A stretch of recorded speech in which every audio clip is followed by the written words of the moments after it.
Hey there everyone. So this video is going to serve three purposes. One, I'm going to review a movie I saw recently.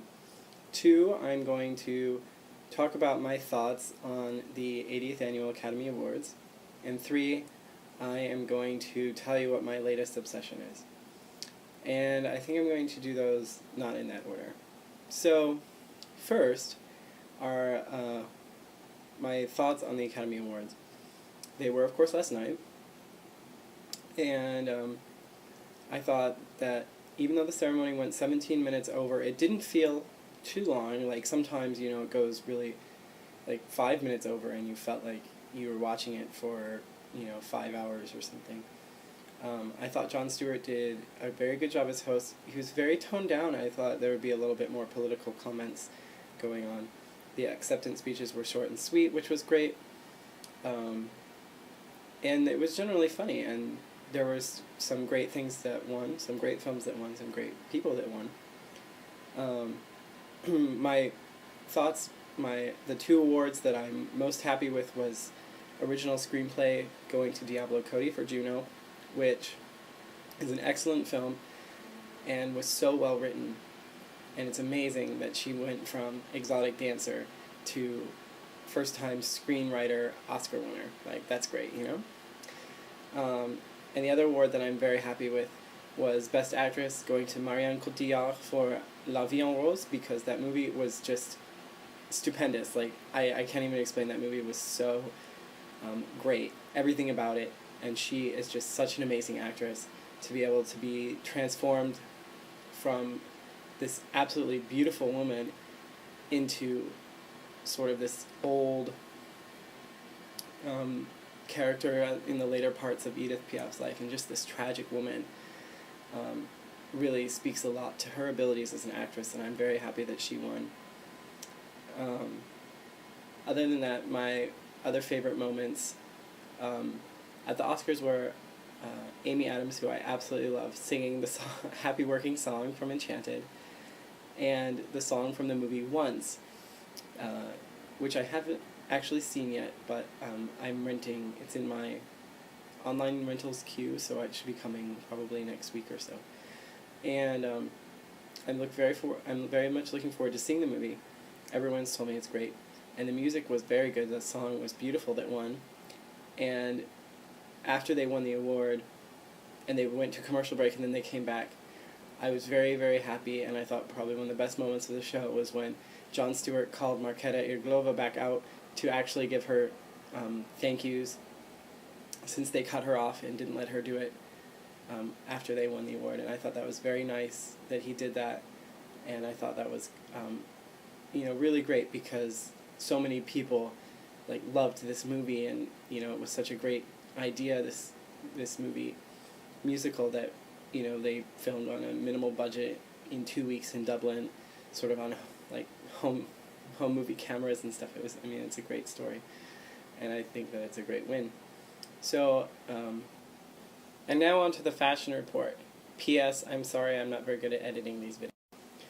So my third choice for Best Dressed is Anne Hathaway, who is a presenter at the awards, and I just think that her red dress was absolutely gorgeous, over one shoulder with the floral detail, down the diagonal cut. It was just gorgeous, and she never ceases to look gorgeous. She always wins in the fashion circles at the award shows, and I think that's absolutely great. And I think that she's just an absolutely beautiful person. In second place is Katherine Heigl from Grey's Anatomy. Again, it was a red gown over one shoulder, and she had the cutout detail, which was gorgeous. She's a tall, beautiful woman, and the dress really fit her. The cut was good, and her hair and makeup was just outstanding.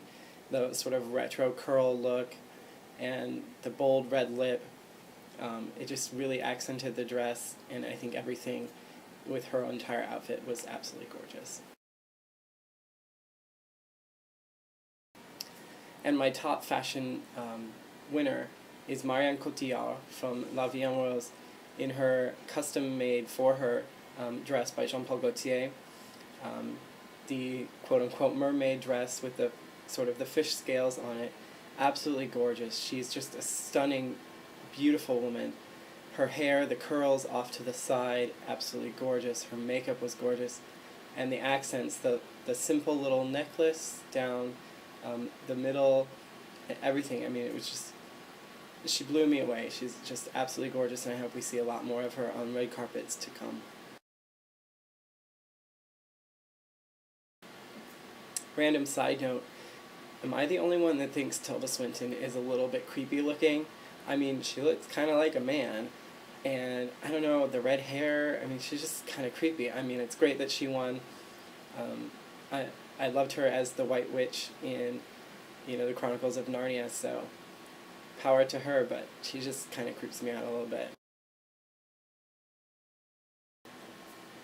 Now on to the other review portion of this. I'll make it brief. I recently saw the movie Charlie Bartlett, which opened this weekend here in New York. I don't know if it opened everywhere. It's about a high school kid who sort of wants to be popular, has this dream of being popular. He's wealthy and he gets kicked out of all the prep schools for bad behavior, and so he goes to public school. And it's sort of like he inspires the other students to press for change and stand up for themselves, sort of. And he becomes popular by selling prescription drugs from the boys' restroom and basically being the therapist for these people, and then subscribing them the, antidepressants or whatever that he gets from his various therapists. It's a sort of an odd concept for a movie, and the critics seem to be split, down the middle. It's good, it's not very good. For what it is, I think it's quite good. It's not stellar, it's not spectacular, it's not the best movie ever, but, it's smart enough. It's not like a super bad or, old school that's just trying to be stupid. It actually does have a point, and it's not overly moralistic with it. It's not like everything, is really, really funny, ha ha ha, and then suddenly we're going to be serious for 10 minutes and then back to ha ha ha. It's not kind of like that, but it does have a moral, it has a point. It's quote-unquote supposed to be inspirational, I think. And, it's worth seeing. Maybe rent it if you don't want to spend the money. But, it wasn't bad. And I think it's a good movie for, maybe the high school set to see, because, it is sort of about finding your place in high school and being who you want to be and things like that. So I'd give it, maybe 2.5 stars out of 5. Finally, just throwing this out there, my latest obsession, which has been going on for some time, and I know I talked about it in my last video as well, and that is Xanadu on Broadway. I saw it for the 3rd time this weekend, which of course is huge for me because I rarely see things more than once, let alone twice. And this is the only show other than Rent that I've seen more than 2 times. So I can't even explain. It's just such an awesome show. This is the 3rd time I saw it, and I sat on stage. So I've now sat on stage twice and then sat in the audience once. And I just think it's so much more fun to sit on stage. It's sort of, you're not really interacting with the cast, but they're interacting with you. And, it's just so much fun. And seeing everything like that close and sort of being a part of it may really, it's like really fun. It makes you feel special or whatever. And so my latest obsession relating to Xanadu is the original Broadway cast recording, pictured here. And I have to tell you, I listen to it like all the time. It's so much fun. It makes me happy. If I'm like feeling sad or tired or something and I need more energy, I can just pop in Xanadu and I want to sing along, and it makes me like, it's so upbeat and everything.